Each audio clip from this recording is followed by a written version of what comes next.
Will NATO be setting up military infrastructure in Finland and Sweden? Well, what we announced yesterday is that we are upping our presence across the eastern flank, making sure that all of our allies are secure. And this is vital because we face a much more uncertain and insecure Europe. And that is why we've also seen Finland and Sweden join. For years and years, they remain neutral, but they can now see the very real threat from Russia. So what's ended up is that Putin, who wanted less NATO, has now got more NATO. But it will be a matter for Finland and Sweden to discuss with NATO exactly how that will work, exactly what is set up in Finland and Sweden. But I'm absolutely delighted that they are now on the path to becoming NATO members, and they will really help strengthen our alliance. Yeah, OK, so it's not just being members. We are going to see military infrastructure in place in Finland and Sweden as well, as far as NATO is concerned. We've heard what President Putin has said. He says that if that was to be the case, Russia would respond in kind. What would NATO do about that? Well, we've heard this rhetoric from Putin about all kinds of plans in the past. So he said that it was a red line for him that Finland and Sweden would join NATO. He said it was a red line if Western nations supplied weapons to Ukraine. This is rhetoric. We have to ignore the rhetoric and instead do all we can to continue to support Ukraine with the weapons they need to win this appalling war.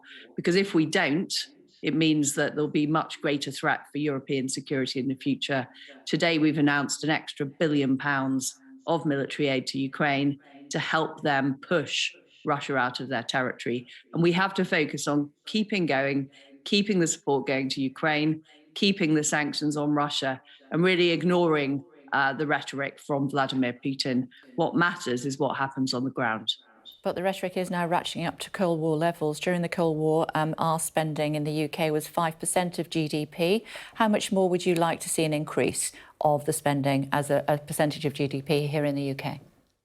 Well, our spending is currently 2.3% of GDP. We've put an extra £24 billion of spending in. Yesterday or today, we announced the extra billion to support Ukraine. And what we now need to see is our allies and partners step up.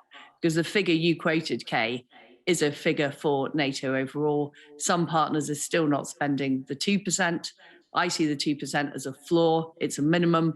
And we need to make sure that we're all contributing and making sure that the defence and deterrence is much more effective than what we have seen for the past 20 years, which I fear has enabled Putin to carry out this appalling war. OK, so Ben Wallace, the Defence Secretary, saying he's looking for more come the middle of the decade and the next spending review. Would you agree with him? I agree that we need to make sure that all of the Western alliance is spending more on defence and putting more into, particularly to supporting our Eastern allies. I'm not going to get into details of the negotiations of the spending review. I think it is imperative that we do make sure that our defence budget is fit for purpose and also able to deal with the modern challenges like cyber warfare, the issues that we face in space as well. OK, is it fit for purpose? We're following through on the integrated review that we put together last year. We are focusing on what we need to supply across the board. We have been at the forefront of support to Ukraine. We are the first European country to send weapons to Ukraine. But of course, we continue to need to support them in the future to make sure that they win and that they prevail over Russia. Yeah, but going into the last election, the government felt that the manifesto pledge should be that defence spending continues at 0.5% above inflation. That's not going to happen, is it? Well, I don't think anybody anticipated a global pandemic. And I don't think anybody anticipated that we would be facing a huge economic shock in the shape of huge inflation right across the world. So we are in extraordinary times. But given we're in those extraordinary times, we continue to focus on our defence. That's where we're able to provide this extra £1 billion worth of funding to Ukraine. And it's why we've put £24 billion extra into the defence budget. But you won't go as far as the Defence Secretary saying that he's going to be looking to the Chancellor and the Prime Minister at the next spending review for a significant increase. Well, as I've said, we're all negotiating our budgets for the next spending review. I've been very clear that the entire free world, the Western Alliance, does need to focus more on deterrence. We need to focus more on defence. And what we know is prevention is better than cure. The lesson that Putin learnt from underspending on defence was that he could invade a sovereign nation, and we simply can't let our guard down again. We can't allow that to happen again. Prime Minister says that the army is the right size. The head of the army says it isn't. What would you say? I would say that we need a full range of capabilities to deal with the threats that we face now, whether those are cyber threats, whether those are land-based threats, naval threats, and we have the balance right. But of course, we need to continue to evolve, because we're seeing, we never expected in our lifetimes to see this kind of war on, in and Europe. To that end, do you support a cut of 10,000 troops, is my question.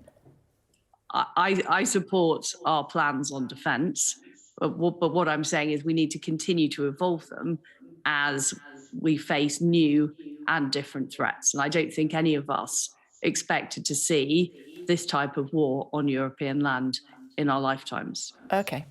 I'm not sure you answered my question, but there we are. The Defence Secretary has called Vladimir Putin a lunatic with small man syndrome. The PM says he's stupid and crazy. How would you describe him?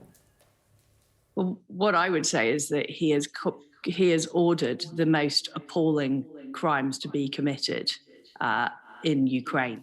We've seen the systematic rape of women. We've seen the attacking of civilians, including at a shopping centre last week. And what we need to make sure is not only are the Ukrainians successful in pushing Russia out of Ukraine, but also that people are held to account for these appalling crimes that have been committed. How would you describe him? Well, I would describe him as an appalling dictator perpetrating a war that was neither legal nor justified in any possible way. Of sound mind? I've not met Vladimir Putin. I do not know the motivations for carrying out this appalling war. All I know is that we have to make it our absolute priority to stop this war, to push Vladimir Putin and the Russian troops out of Ukraine. Otherwise, we will live in a much less safe Europe. Talk to me about the Commons Foreign Affairs Select Committee. They say that your department was too slow to impose sanctions on Russia and clamp down on corrupt Russian money being laundered in the UK. In other words, dirty money was being laundered and your department should have done more about it and they were too slow to act. How would you respond?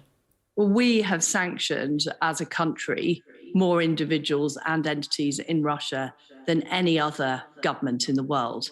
We passed emergency legislation as soon as this appalling war was perpetrated, as soon as Russia invaded Ukraine. And we've been able to hit Russia hard with sanctions. Most recently, we sanctioned Russian gold. And we're working with our allies across the world to do that. And the UK has led on this. It was back last year in Liverpool at the G7 that we agreed with our allies that there would be severe sanctions if Putin invaded Ukraine. We've followed through on that and we've delivered the biggest package of sanctions of any country. Yeah, but the report goes on to say it was shameful that it had taken a war, the Ukraine war, for ministers to introduce the Economic Crime Act. We acted as soon as we could to deal with the appalling consequences of the war in Ukraine. And our priority is cutting off the funding that Putin is using to perpetrate this war. And that is why it's very important that we end the purchase of oil, we end the purchase of gas from Russia. We're encouraging our European allies to do that because ultimately that is what will cut off funding for the war machine. And what I'm focused on as Foreign Secretary is making sure that we have the effective means of stopping this war. So you don't accept the criticism from the committee? I don't. We acted very quickly and we have done more than any other country in terms of the number of individuals and entities we've sanctioned. OK. Harriet Harman is going to be, or is indeed, chair of the Privileged Committee, which will be looking into Partygate and whether the Prime Minister lied to Parliament or not. Ben Wallace, Defence Secretary, yesterday told me that he didn't see a problem with that. What do you think? I don't see a problem with that either. But the committee clearly has to take its course and make its judgment. As I've said before, I'm 100% supportive of the Prime Minister, and what people want us to be doing in Britain is getting on with the priorities, working to make sure this appalling war in Ukraine is ended, getting the economy going after the huge shock of COVID. And that is what we are focused that's what we're focused on as government ministers. So you don't share the anxiety shared by some apparently Conservative MPs, well, Conservative MPs apparently sharing the anxiety that that it's going to be a kangaroo court and it's not fit for purpose? No, we have these processes in Parliament. The process has kicked off. We now need to wait for the result. Do you think the Prime Minister should just bite the bullet and go for a snap election? He won't rule it out. What do you think he should do? As I've said, we are focused on delivering for the British people. We're facing the worst war in Europe for decades. We've got the aftershock of the pandemic, which is having huge effects around the world on inflation, on people's incomes, on economic growth. We are spending our time focused on dealing with those challenges, not speculating about elections. So it shouldn't be until 2024? As I said, we're not thinking about that. We're thinking about getting on with the job. You're not ruling it out then, are you, Foreign Secretary? Well, I'm focused on getting on with the job. There is a lot to be done, making sure that the Ukrainians have all they need to deal with this appalling invasion by Russia, making sure that we help our allies, particularly our allies on the Eastern Front and the Eastern flank who face threat from Russia, making sure that we deal with the longer term threat of China as well. That is what I'm spending my time on. OK, we must let you go, Madam Foreign Secretary. Thank you very much indeed for joining us. Thank you.